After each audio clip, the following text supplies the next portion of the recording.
In this video, I'm going to provide the roadmap to learning chords in any key that you want. And if you watch until the end, I'm going to provide a surprise resource. So when it comes to chords, the idea of chords can be a little bit daunting, just in general, right? But what I'm going to do is I'm going to provide you a tool that you can use to learn chords in each key. And I'm going to start with the simplest key here, which we're going to start. We're going to do the key of C today.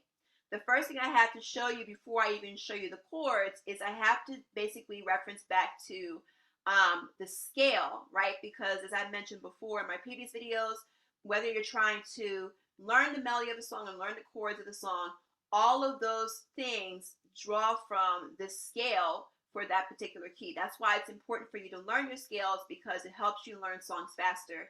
It helps you figure out the chords that you're trying to learn faster and all of that.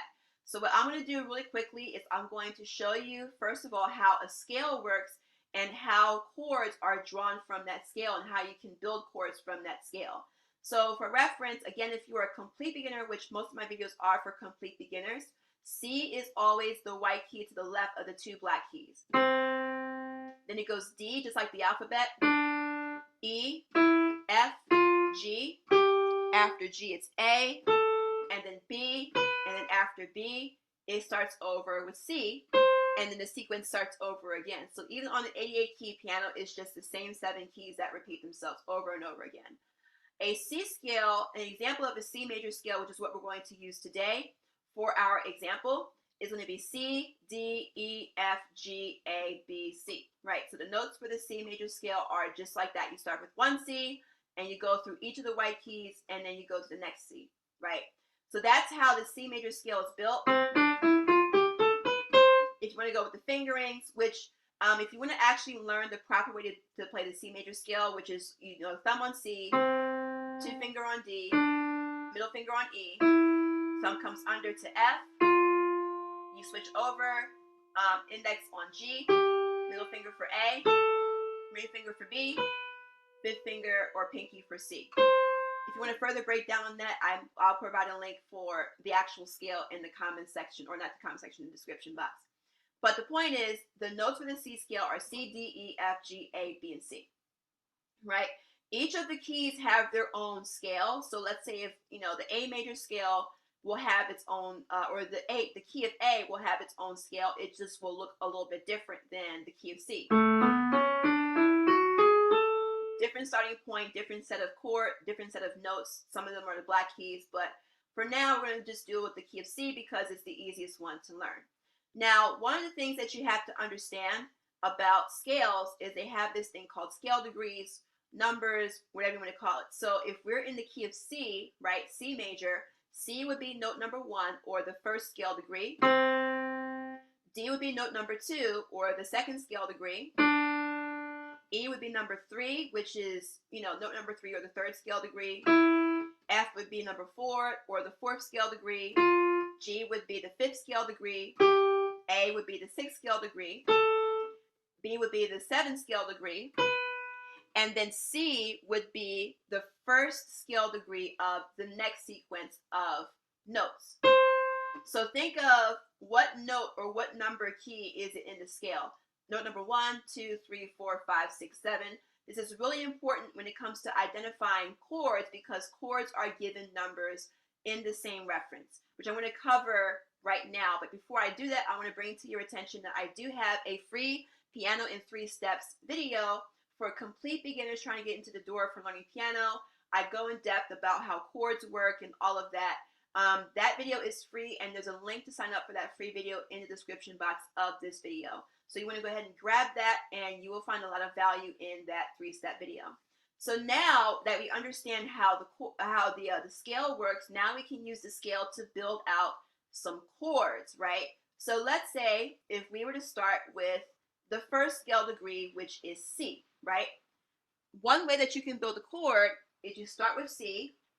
This is just bare bones easy. There's more complexities as to what makes a chord what it is, but again, this is just for complete beginners to get you something to practice with. So to build a chord, or to build, let's say, a triad, which is just a 3-note chord, you start with C, and then you skip a key and go to E, and then you skip a key and go to G, So you would just play C, E, and G at the same time. For this example, I'm going to use my right hand. I will use my thumb for C, my middle finger for E, and my fifth finger, my pinky for G, and play them all at the same time. And now I have a chord, right? This is called a C major triad, or we'll just call it a C chord, because again, this is just to simplify things. The reason why it's called a C chord because C is the root of the chord. So C, E, G, right? Because we're in the key of C, and because C is note number 1, that means the C chord, this is where it all connects. The C chord is also chord number 1 in the key of C, right? Now, let's go to D and do the exact same thing.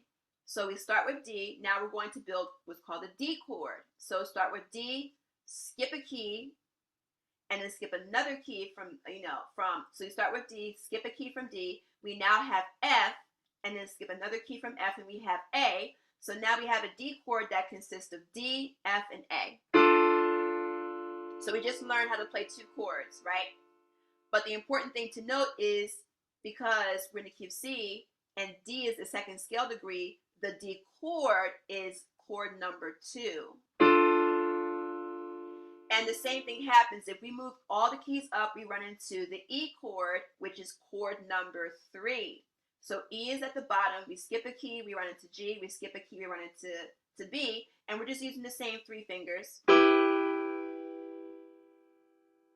And then we move up again to chord number 4, which is the F chord, right? So F would be for the thumb, we skip a key, A would be for the middle finger, we skip a key, C would be for the pinky. And then chord number 5 would be the G chord, right? So G would be at the bottom, the root. We skip a key, we run into B, we skip a key, we run into D for our pinky.